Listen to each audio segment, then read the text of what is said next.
Assalamualaikum warahmatullahi wabarakatuh. Salam sejahtera untuk kita semua. Terima kasih untuk mahasiswa Fakultas Hukum UI, khususnya Fakultas Hukum Universitas Muslim Indonesia, sahabat-sahabatku, para pendengar yang ikut serta dalam proses pembelajaran ini, dalam proses memahami bagaimana pendidikan hukum pelaksanaan pemerintahan daerah yang ada di Negara Kesatuan Republik Indonesia. Tentunya silaturahmi ini dalam proses pembelajaran, khususnya mata kuliah pemerintahan daerah, kita senantiasa mensyukuri nikmat Allah Subhanahu wa Ta'ala karena atas perkenannya, maka silaturahmi dalam proses pembelajaran ini bisa berjalan sesuai dengan apa yang kita jadwalkan. Anandaku mahasiswa dan sahabatku pemerhati pemerintahan daerah, saya awali daripada bahwa untuk memahami kajian pendidikan daerah, khususnya bagaimana pendidikan daerah yang ada di Negara Kesatuan Republik Indonesia, kita tidak bisa melepaskan dari 3 elemen mendasar. Elemen mendasar yang saya maksud, yang pertama adalah bahwa pelaksanaan pemerintahan daerah yang ada di Negara Kesatuan Republik Indonesia mendapatkan tempat untuk diimplementasikan dalam proses pelaksanaan pemerintahan daerah. Dalam dinamika penyusunan hukum dasar negara, tentunya perdebatan yang alot tentang bagaimana pelaksanaan pemerintahan daerah, bagaimana model pemerintahan daerah, dan bagaimana bentuk struktur pemerintahan daerah, ini dibahas para politik yang ada, dan yang kedua para pendiri negara kita. Perdebatan yang muncul pada saat itu diawali oleh diskusi para elit politik di panitia persiapan kemerdekaan Indonesia. Perdebatan pertama muncul pada saat mengemuka ide dalam pendirian negara mengenai bentuk dan susunan negara. Seperti pada materi yang sebelumnya, bahwa bentuk dan susunan negara disepakati secara mutlak dalam konteks ini setelah dilakukan diskusi yang begitu alot dengan mempertimbangkan beberapa hal yang mendasar. Tentunya bentuk dan susunannya kita mengacu kepada bahwa kesepakatan para pendiri Republik dalam hal melihat bagaimana pelaksanaan pemerintahan daerah senantiasa harus mengacu kepada bentuk dan susunan negara kita. Tentunya kita bertanya, bentuk dan susunan negara itu bagaimana model yang diterapkan oleh Negara Kesatuan Republik Indonesia. Dinamika perjalanan ketatanegaraan yang ada memberikan asumsi dan memberikan pengertian berdasarkan dengan kaidah pasal 1 ayat 1, norma yang termaktub di dalamnya itu dijelaskan secara sistematis dan dijelaskan dalam hal penafsiran yang ada bahwa bentuk negara kita adalah berbentuk republik dengan susunan negara kesatuan. Bentuk republik inilah yang mempengaruhi implementasi pelaksanaan pemerintahan daerah yang ada di negara kita. Tentunya sebagai pemerhati hukum pemerintahan daerah bertanya lebih jauh, apa konsekuensi daripada bentuk dan susunan ini? Inilah yang mempengaruhi bagaimana dinamika pelaksanaan pemerintahan daerah semenjak Indonesia merdeka sampai saat sekarang ini mengalami dinamika yang begitu sangat fleksibel. Tergantung daripada pandangan rezim politik dalam menafsirkan kaidah di dalam pasal undang-undang dasar, dan yang kedua adalah tergantung daripada regulasi yang diterbitkan oleh penguasa pada saat itu. Kita masuk kepada aspek yang mendasar. Yang pertama dalam aspek ini adalah bahwa bentuk negara kita adalah republik dan susunannya adalah kesatuan, maka pemikiran kita berdasarkan dengan teori ketatanegaraan yang ada bahwa bentuk negara republik kecenderungan masuk kepada kategori negara sentralistik. Kenapa bisa dikatakan bahwa negara sentralistik? Yaitu kalau negara sentralistik secara teoritik senantiasa bermuara kepada bahwa kedaulatan itu satu, kedaulatan itu mutlak, dan kedaulatan suatu negara tidak terpecah. Begitu juga di Indonesia sebagai negara kesatuan, yang berdaulat adalah Negara Kesatuan Republik Indonesia.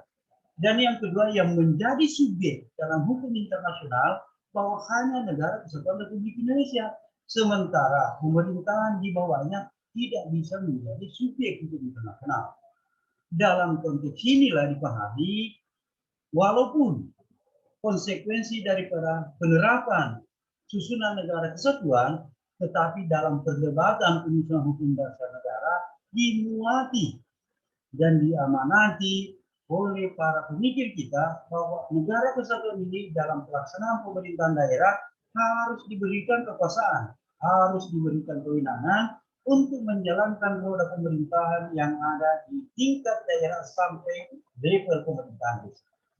Itu yang pertama. Yang kedua, penafsirannya tentunya kita mengacu kepada bahwa dalam konteks pelaksanaan pemerintahan daerah senantiasa harus mengikuti konsep bangunan besar negara kita sebagai negara demokrasi. Pembenarnya dalam konteks negara demokrasi ada di dalam kaidah dan norma pasal 1 ayat 2. Bagaimana bunyi yang terpetik di sana? Tentunya kaidah yang ada di sana termaktub dengan petikan secara gramatikal, yaitu bahwa kedaulatan ada di tangan rakyat dan dilaksanakan menurut Undang-Undang Dasar. Nanti dalam perdebatan selanjutnya dua kosakata ini menemukan penafsiran yang berbeda. Sebelum amandemen, kaidah Undang-Undang Dasar khususnya pasal 1 ayat 2 berbunyi bahwa kedaulatan ada di tangan rakyat dan dilaksanakan menurut MPR.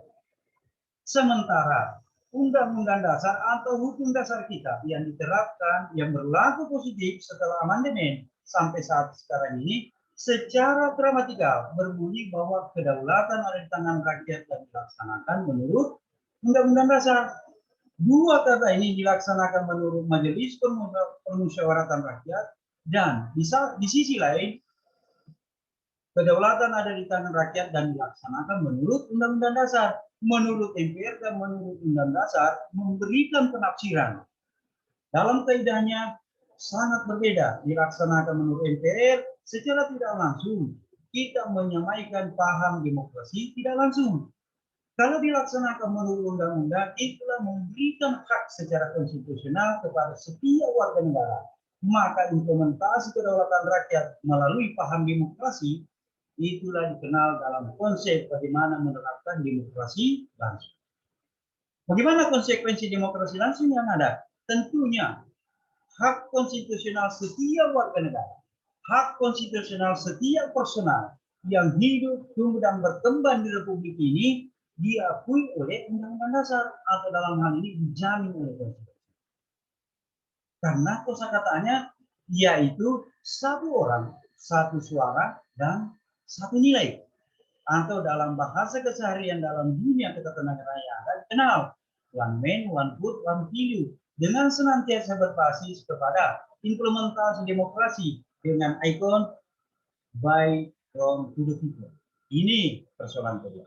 Dan masalah ketiga sebagai sarana untuk mengkaji dan membedah bagaimana kedudukan pemerintahan daerah, yaitu implementasi kaidah dan norma yang termaktub di dalam pasal 1 ayat 3. Bagaimana konotasi yang ada di sana? Bagaimana penafsiran secara tekstual?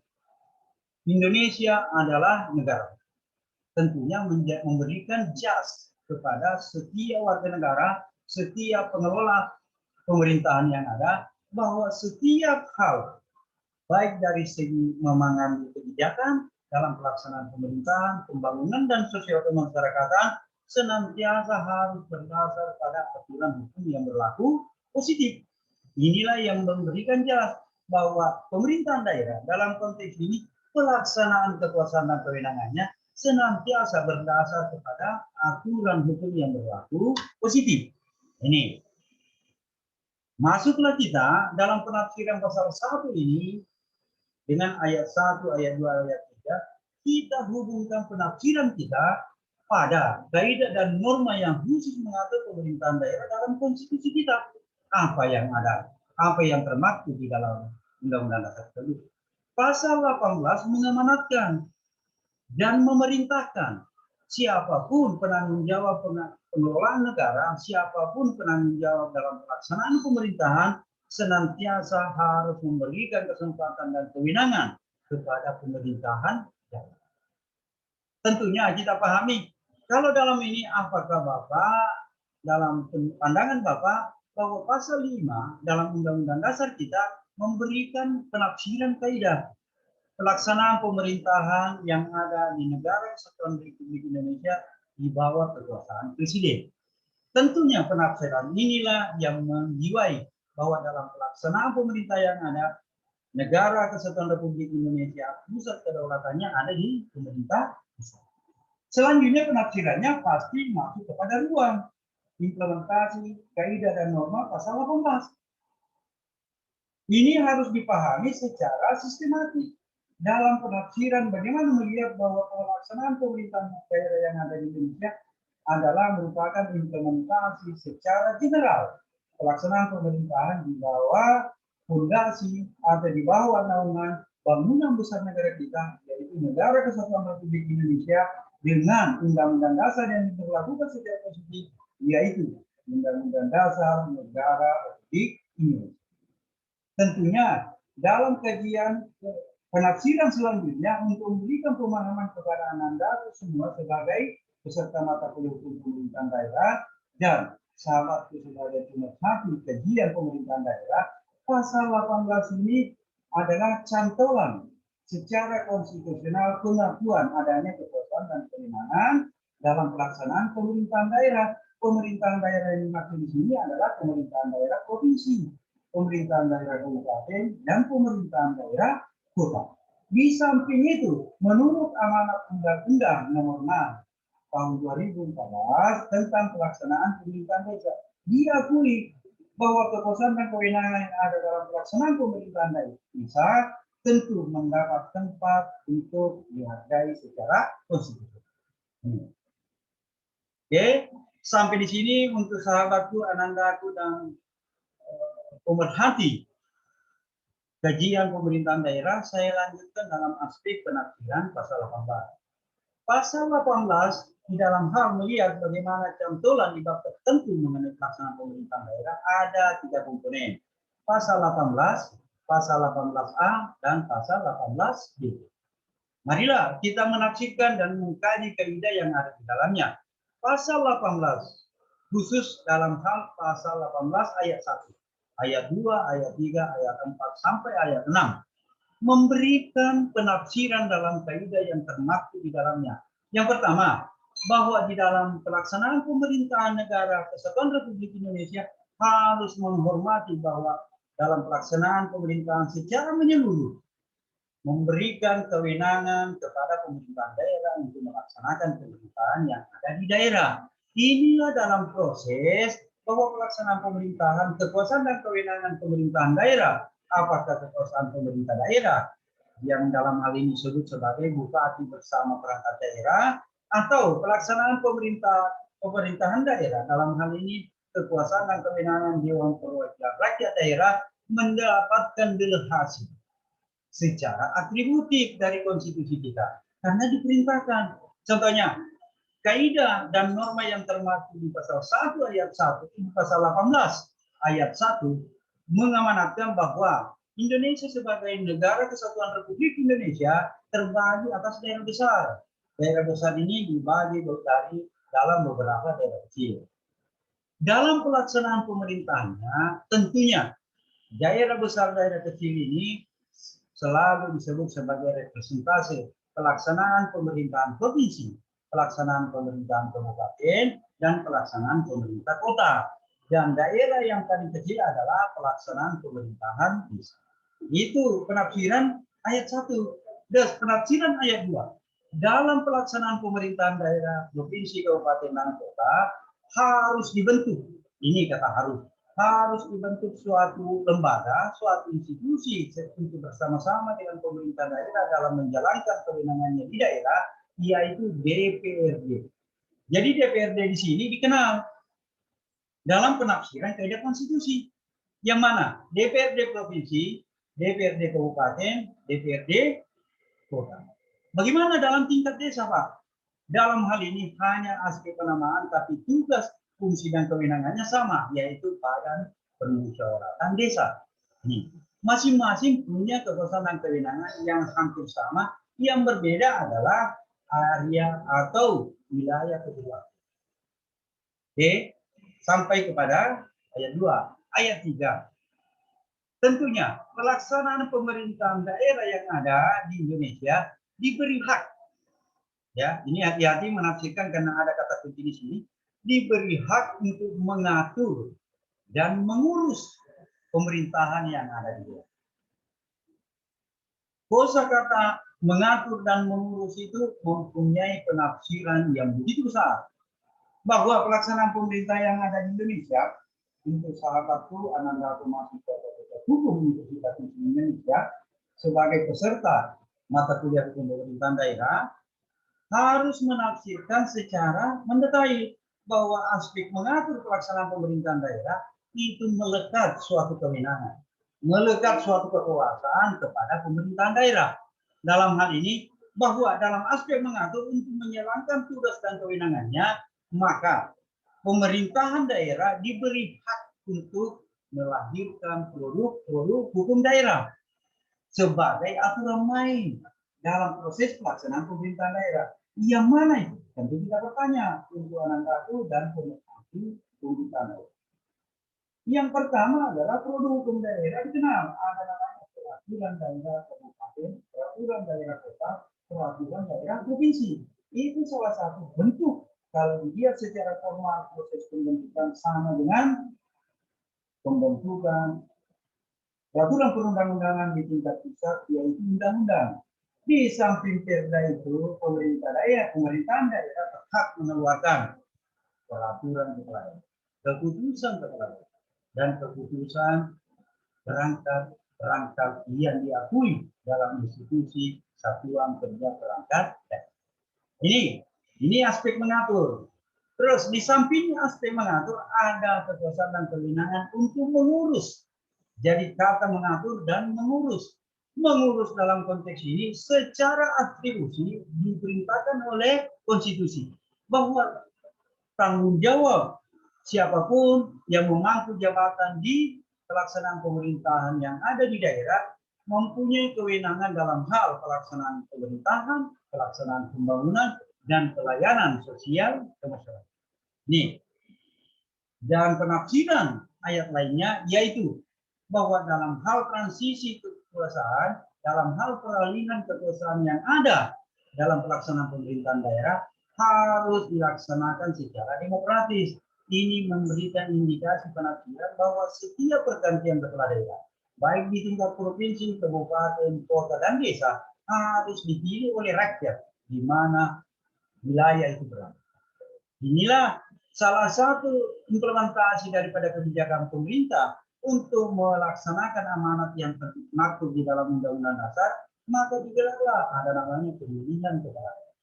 Dalam konteks ini, pemerintah daerah yang ada mengeluarkan aturan pemilihan kepala. Ini aspek-aspek di pasal 18. Dan bagaimana Pak? Penafsirannya di pasal 18A. 18A ini merupakan cantolan dalam implementasi bagaimana mengkaji, bagaimana melihat, dan bagaimana merumuskan hubungan pemerintah pusat dan hubungan pemerintah. Ini harus ada sinergitas karena pemerintahan daerah ini merupakan sub secara nasional untuk melancarkan dan mensukseskan pelaksanaan pemerintahan yang ada di daerah.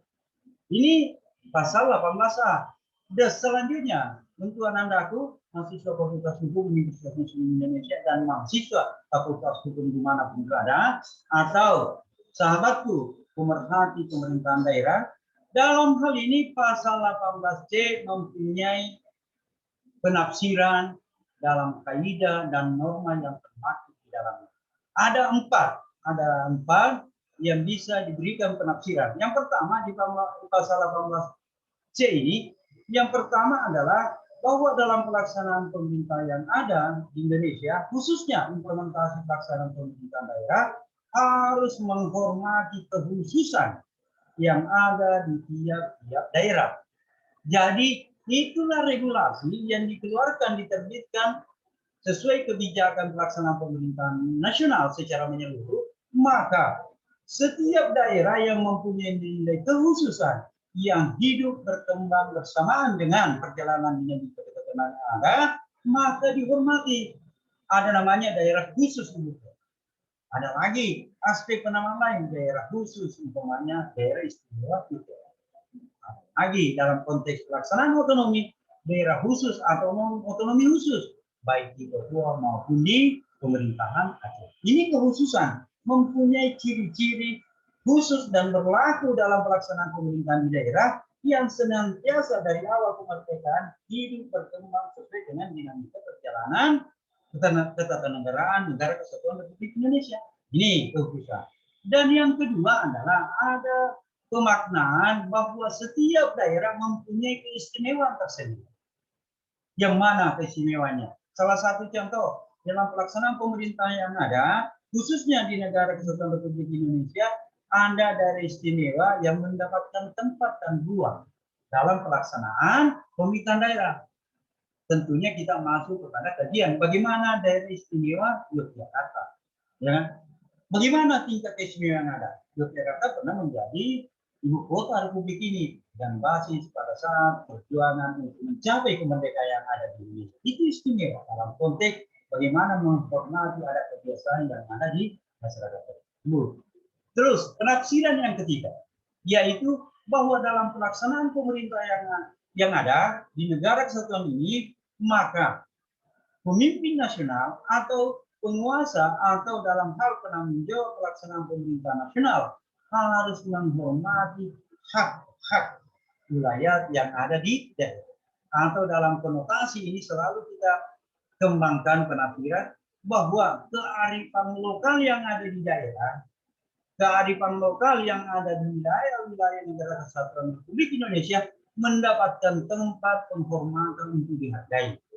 Inilah keberlakuan hukum ada dalam konteks bagaimana menumbuh kembangkan kearifan lokal senantiasa didorong dan disupport oleh pemerintah.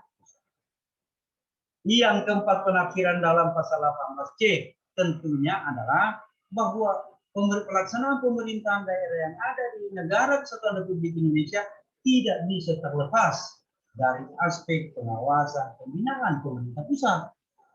Karena kekuasaan dan kewenangan yang ada di pemerintah daerah itu hanya salah satu sub-unit elemen. Itulah terkadang dalam implementasi otonomi yang ada, terkadang ada daerah senantiasa ditegur, senantiasa mendapatkan peringatan bahwa kita ini negara kesatuan, jangan sampai terlepas dan menciptakan suatu negara di dalam negara. Inilah artinya bahwa ramuan bahwa konsep dan teori pelaksanaan pemerintahan daerah tentunya mendapatkan tempat sebagai cantolannya di konstitusi. Inilah yang senantiasa harus dikembangkan. Salah satu, sebelum saya akhiri, salah satu penafsiran yang senantiasa kita dengar di tengah masyarakat, bahwa pemerintah daerah itu mempunyai otonomi yang seluas-luasnya. Penafsirannya jangan sampai kita kebablasan. Otonomi seluas-luasnya bukan otonomi yang bebas dan merdeka keluar atau lepas dari aspek pengawasan dan pembinaan pemerintah pusat. Karena hakikatnya kita bernaung di bawah negara kesatuan. Seandainya negara kita menganut sistem federalisme atau menganut sistem bagaimana pelaksanaan negara-negara serikat kedaulatannya terbagi di negara bagian, baru kita bisa mengatakan bahwa otonomi seluas-luasnya itu adalah otonomi dalam aspek pelaksanaan kedaulatan dalam paham negara bagian. Itu merupakan sekelumit penafsiran dan kajian pada kesempatan ini untuk anandaku mahasiswa Fakultas Hukum sebagai peserta mata kuliah hukum pemerintahan daerah dan sahabat-sahabatku peserta kelas pembelajaran dalam kajian hukum pemerintahan daerah.